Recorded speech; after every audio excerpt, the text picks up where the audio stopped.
Despite nudging from the U.S. president, Berlin's plan doesn't raise defense spending as much as it does eyebrows in Washington. Budget man blues.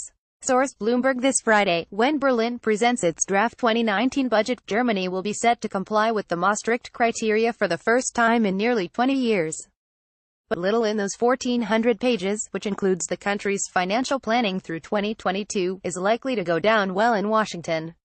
The draft document, seen by Handelsblatt, boosts spending on defense, but already, Germany's development organizations are readying banners in protest, and President Donald Trump is likely to be displeased.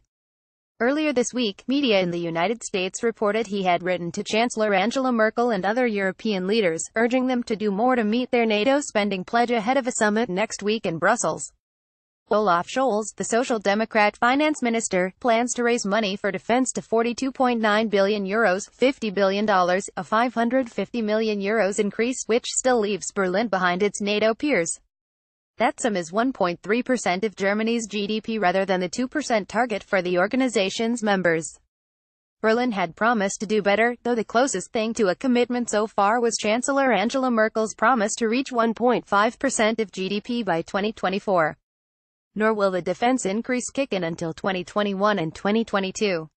Critics point out that as the economy grows, this expenditure shrinks proportionally. That means the NATO quotient will actually fall to 1.27% in 2021, and 1.23% in 2022.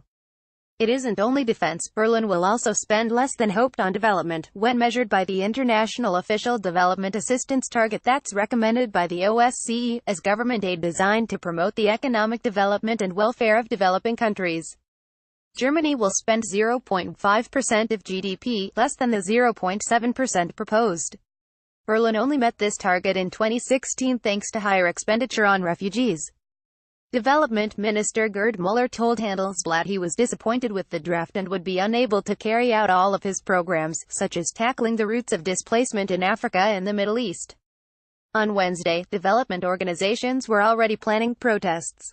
But for Berlin's part, 2019 will mark the first time in 17 years that the country has met the Maastricht criteria, with a debt ratio at 58% of GDP, comfortably below the largely non-binding upper limit of 60%. And while critics argued that the budget doesn't spend enough on upgrading Germany's clunky digital infrastructure, nor on education, the finance ministry defended the plans. Officials told Handelsblatt the budget is based on the more optimistic governmental growth forecast from spring, and that further increases are possible. Annual balancing act. Mr. Scholz aims to avoid new debt during the course of this year, a stance shared by the majority of his Social Democrat peers. Most, like his predecessor, support keeping a balanced budget, though many abroad criticized Mr. Scholz's fixation with it.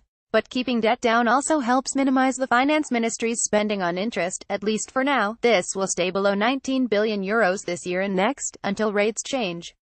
But Social Democrat and Green politicians are unhappy that Berlin's investment remains at €37.4 billion and isn't increasing through 2022, even though expenditure is up by €32 billion. Again, the finance ministry defended the budget as higher than under Mr. Schäuble, the previous finance minister, who had at times invested less than €30 billion. Mr. Scholz's ministry pointed to a €2.4 billion fund for special digital infrastructure projects. But it's a far cry from the Social Democrats' election promises of a dedicated push on investment. But expenditure is higher in Mr. Scholz's budget. Next year, the government expects to spend €356.8 billion, a 3.8% increase on the current year. That sum is set to increase to €375.5 billion by 2022, meaning that proportionally, investment is actually falling. Scholz, however, is also making an additional €3 billion available to the federal states, beyond sales tax, for investment. Starting in 2020, welfare makes up half of the budget, and will increase to 51.6% next year, and Mr. Scholz will start channeling money towards pension reforms as of 2021. Jan Hildebrandt is deputy chief of Handelsblatt's Politics Bureau. Martin Grieve covers politics from Berlin, and Donata Riedel specializes in economic policy. To contact the authors, Hildebrandt at Handelsblatt.com, Grieve at Handelsblatt.com, Riedel at Handelsblatt.com. We hope you enjoyed this article. Make sure to sign up for our free newsletters too.